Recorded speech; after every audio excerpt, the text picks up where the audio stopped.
Hi guys, it's Alpshamana. How's everyone doing? Good, I hope. Today I'm reviewing Confetti by Lush.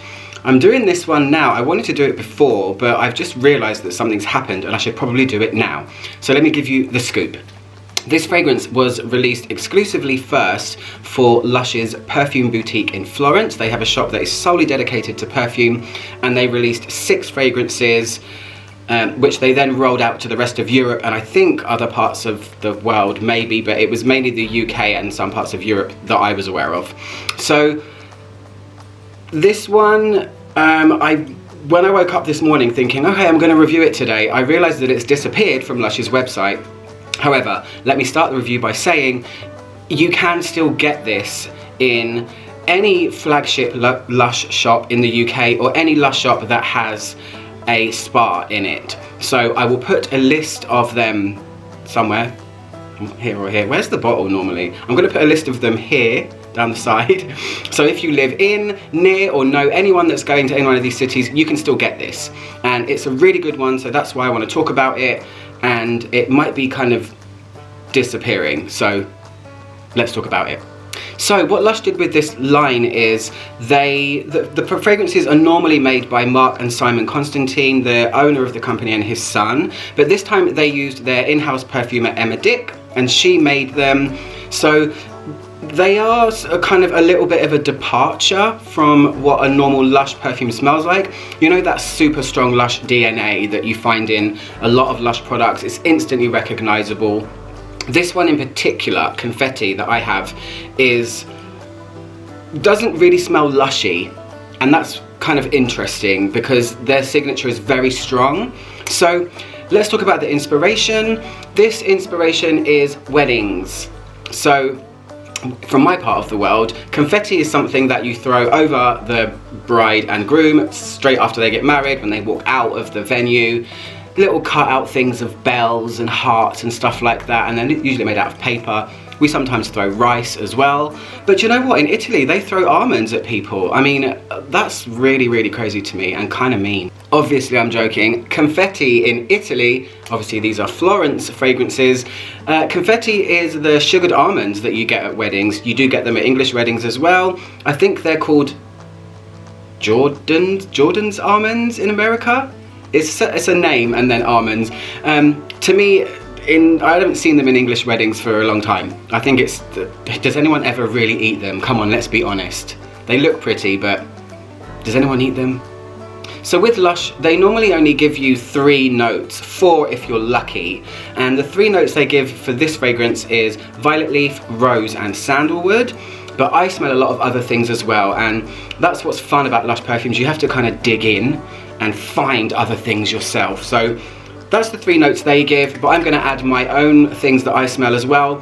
I can smell a pear banana type smell, I can smell coffee, I can smell violet the flower, and I can also smell some kind of moss. It feels like a moss, and that leads me on to say I don't really know where to place this fragrance on the fragrance wheel. I don't really know where it fits in because it's a real oddball and it's really cool for that reason. I guess I would say it's probably closer to a chypre if any style would fit. So let me spray it on this hand. I wore this yesterday and I've been wearing it all day today, but I've had it for a while anyway. This was the one, this and Sappho were the 2 that stuck out from this line. I just loved both of them. So for now, Confetti. So when I first spray this, it's a flash, and it's literally 2 or 3 seconds of, it smells like a combination of pear and banana. It's already gone. It's already gone. So it's like a super flash in the pan, pear banana thing that's gone, and then straight away you're into greenery. Overall, this fragrance is green, and the star of the show of it is violet leaf. It is something that you can smell from the very second you spray it right until the dry down. But the opening part is pear banana, and then I can also smell this roasted coffee thing in amongst this greenery. It's a really unusual mix, really weird. Some days I can smell coffee more. Today is a really hot day and I can really smell the coffee in the opening this time around.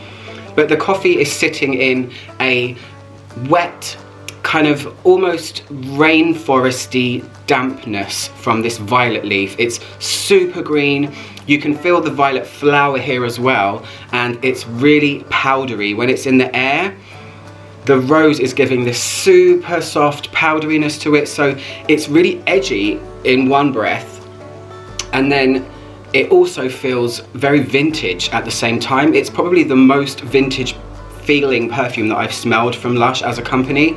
Maybe Sappho as well, but this one actually feels like a throwback to like a classic chypre style fragrance, but with twists and turns, with this weird pear banana and coffee, and this brown tone from coffee, and then this luscious leafiness. Really, really weird and really cool. It's my second favorite from the whole line, Sappho being the first. So as always with Lush perfumes, they do pack a punch at first, and it's very explosive. It filled my room last night, and I will say, when it starts to dry a bit more and when it does permeate the air, what was luscious at the beginning and what was leafy turns a lot drier, and that's why I think there is some kind of moss in here. I mean, maybe that's the violet leaf doing that, but I would go so far as to say that there's oak moss in here somewhere, because I'm getting whispers of their Tramp shower gel, if you've ever smelled that before, and it's just really cool. So you've got all these elements: powdery, luscious greenness, coffee, violet flowers as well, and a rose in there. So it's a mix of stuff that I would never think to put together, but it works. It's very seamlessly blended. It's very well put together. Emma did such a great job with this, which is why I'm talking about it. And let's talk about the dry down. So as this starts to dry, the texture turns to a dry texture as well, which is what I just said. I'm repeating myself. Stop. But the very, very end of the fragrance, you can still feel violet leaf. Like I said, you can always feel it all the way through, but this is when the sandalwood comes out. Oh, and it's a really good one as well. It's really buttery, really creamy. Sandalwood's never a loud note, but you can really feel it when it comes out of this fragrance. So you're left with a kind of dry, leafy sandalwood, but it's almost like the violet leaf goes behind the sandalwood and the sandalwood comes forward. So you're left with those two things. Really interesting. Can't even put it to any kind of weather or season. Not that I follow those rules, but for review purposes I normally say something like that, but I can't this time. Now in terms of longevity, the transition happens probably, it takes about 3 or 4 hours for the transition to happen from all of that stuff to where it gets to sandalwood. And then when it's in its sandalwood stage, I mean, it's really hot right now, so it's not the best time to judge a fragrance, because fragrances can really get munched up in heat, or that you can just sweat them off. But I've still gotten at least 6 out of this. I did actually first smell it in winter. That's when I first tried it, because that's when they came out. And it lasted much longer, 8 hours more. I did lavish myself with it though, but you're gonna have to just try it. If you're in the UK or if you're in Florence, try and get yourself to your local store, if it's a flagship one or if it's got a spa in it, and you can try this fragrance out before it disappears forever. Anyway guys, that is my review of Confetti by Lush. I don't know why I say it like that, but confetti is just a happy thing in my world.